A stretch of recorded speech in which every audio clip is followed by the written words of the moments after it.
大家好，歡迎大家嚟到龐寶林投資 GPS。全球碎片化三分天下，歐洲同亞洲最受惠。到目前，特朗普重塑成個世界嘅秩序，由全球化變咗碎片化。咁而家咧就主要有幾個大區啦，一個就係美國，第二個就係中國 China Plus One 變為 China Plus N。中國為咗避免個關稅同埋其他個方面出口晒去亞洲或者設廠去到亞洲，咁所以咧就變咗成個亞洲咧中國市場嘅生產基地。咁另外就係歐洲啦，歐洲以前就係拍住美國嘅係北約，而家醒悟啦，咁開始咧就覺得唔淨係靠美國，咁所以要同中國咧傾點樣可以長存同埋合作。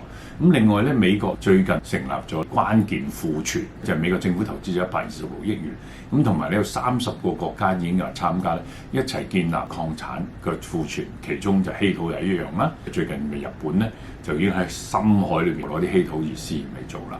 咁歐洲咧亦為咗我哋話三國啊嘛，佢都要揾生存，所以咧佢歐洲咧就同印度呢個結盟。咁印度嘅市場係相當之大，人口咧差唔多20億啦。印度嘅市場關稅咧過去咧就係110%啦，對進口嘅關稅。咁但係而家減到10%，咁變咗喺歐洲嚟講，印度係一個新嘅增長嘅市場。當然咧，同中國市場比冇得比嘅而家，但係睇未來同埋希望做到啦。其實美國咧就而家希望將呢個秩序再重塑全球，咁所以佢其中一樣嘢咧，因為中國係世界工廠嘅影響力，佢就希望將佢拔除或者減弱。第一個戰線咧就係運河嗰方面，喺巴拿馬嗰度大家已經知道啦，我就唔再講啦。政府係收翻，法院話唔合法，賺咗錢同你做好晒個運河之後咧，咁你話唔合法攞咗呢個資源，呢個同澳洲嗰度嗰個講法都係一樣。咁第二個戰線咧，純屬日本嘅角色。亞洲嚟講咧，個大哥就係中國。咁美國當然都係全球嘅大哥，咁佢要顧咁多地方，咁所以佢要揾一個角色。咁日本係一個相當唔錯，日本就聽話啦，同埋第二次世界大戰咧敗咗之後咧，好多嘢都係俾晒喺美國，包括好多嘅島本來咧都係美國。最重要就係點解今次日本嘅女首相能夠2/3嘅選舉成功咧？主要就係美國首肯咗台積電將佢3納米嘅工程咧就可以日本嘅熊本縣嚟做。未來嘅增長咧就係 AI 同埋晶片。日本咧喺呢方面如果發展做得好嘅 GDP 要繼續好，如果呢樣嘅投資喺度咧，對日本係相當之好。咁所以日本最近嘅選舉嚟講係相當之好，2/3自民黨或者同佢合作嘅，咁變咗佢好多個法例可以改，包括埋和平嘅方案，唔可以做軍備。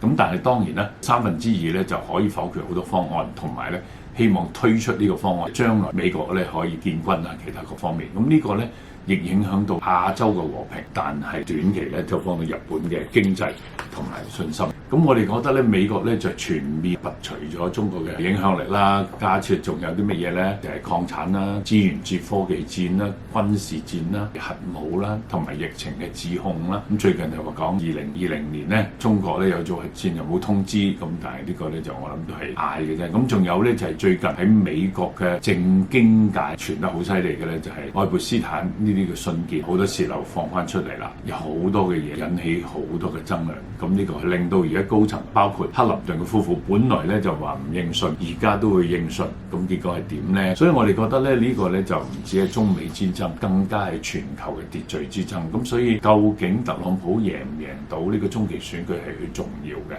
如果贏唔到就好大問題㗎啦。特朗普嘅政策做唔到，個赤字減低，其他呢方面就更加能做到。咁美元美債個評級就會有貶值，咁大家都要小心嘅。特朗普嘅工程係相當大嘅，因為佢做呢樣重塑嘅秩序引起好多敵人，或者佢過去嘅盟友咧都去懷疑，就會做好多自己嘅準備。其實佢得咗好多委內瑞拉嘅時候都係濕碎，佢損失咗盟友嘅信任合作，呢方面影響係咪重大咧？遲啲咧，美國同埋特朗普就會知道其實個代價不少嘅，所以我覺得咧佢係蝕底嘅。AI 一定要吹嘅，所以 AI 個泡沫嘅風險啊 ，AI 咧需要好多錢，尤其是美國。上次我哋都講過啦，美國7大個科技股好多就係你投資我，我投資你啦，同埋啲晶片嘅製造商 NVIDIA 都有份啦。咁呢啲咁嘅做法做到估值升高，譬如 OpenAI 由5000億一度升7500億，甚至要去中東再 raise 錢，令到去8000幾億。但係佢盈利或者個收入啊，唔好講盈利先，收入咧有排都追唔到，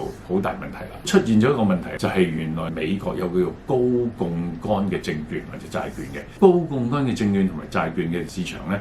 就喺2008年就爆煲，令到銀行損失好重，曾經有法例咧唔准銀行再參與呢個市場。但係咧最近嚟講咧，特朗普為咗要俾多啲資金同埋個估值喺科技呢方面或者 AI 呢方面回升或者升得更好，或者個泡沫唔好咁快爆咧，就准許銀行投資喺呢方面做呢啲證券。呢啲咧就係高槓桿嘅證券貸款咧係好犀利。第一，啲企業唔會錢賺；第二，有啲係重組未有盈利，仲有咧就係可能欠好多債嘅，只有個股票同埋有個期望俾你。咁呢啲嘅情況就會引起大家擔心。而佢哋而家呢個高槓桿嘅貸款咧，原來咧就係非銀行嘅金融機構已經投資到差唔多爆晒，食到飽晒，就係1.7萬億嘅，高過 Covid 嘅時候。當時美國好多企業都生意唔好蝕錢，所以咧個個都喺嗰度發嘅債券。傳統嘅銀行就唔敢做，因為08年之後就唔俾佢哋做。但係而家開放俾佢做，所以點解救到咧？就係上個星期五美股特別係升得太緊要咧，就係因為有呢啲資金，銀行啲資金再借俾呢個方面，當然風險高，但係有銀行借咧，咁變咗有資金嗰時估值又高啲，所以個科技股全部又大升翻。所以呢個我哋要小心。遲啲當如果啲 AI 個 bubble 做唔到，投咁多錢，據萬億，而家連7個科技股咧，總共大概投資6000億美金。所以再睇到而家最近咧，好多啲美國7雄嘅科技股咧，有幾個基本上就算佢盈利好，個股價係照跌嘅。咁呢個我覺得原因就係佢要加大投資得好緊要，投資者就要小心睇 AI 嘅投資或者美國科技嘅高位，你係要減持對沖，甚至可以沽空添。咁每一次泡沫之前咧，就係大多出現咧就係估值高。咁而家美國科技股係啦，投資失控，咁暫時都未係嘅。債務擴張，正話就係講銀行都可以做埋呢方面啦。咁政策托市就等係特朗普啦，特朗普而家托市正吹咧，道指喺而家5萬點咧就會升到10萬點，喺佢任內喎，差唔多仲有年幾2年咯，就會升1倍。咁你話犀唔犀利啊？你信住先啦。咁樣催化遲早引起系統性嘅風險，而影響到銀行，就好似2008年金融海嘯咁啦。所以大家定期咧就靈活投資，儲有現金咧有大跌就可以買入嘅。美國政府同埋企業咧投資好大嘅 AI，過去2026年嘅開支大概係7400億美金。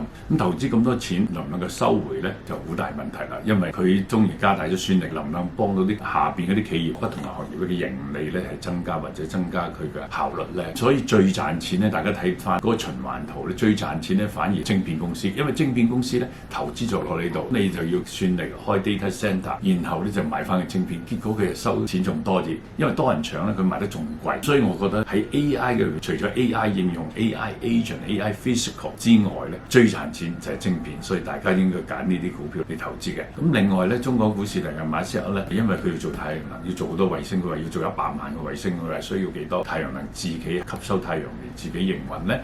咁所以呢方面咧就要中國嘅太陽能嘅公司相當好，幾間佢哋已經係接觸。咁所以呢啲股票，如果佢上市上得到，如果上唔到就冇啦。因為上得到咧，佢集資係全世界最大嘅 IPO， 大家都要留意呢啲股票嘅。我自己係喺東企喺證監嘅持牌人士，冇持有上述所有嘅股票，但係呢個晶片股 NVIDIA 我哋就有投資啦。好，時間差唔多啦，大家如果中意呢條片咧，請 comment、like、subscribe，按呢個鐘仔。拜拜，多謝晒。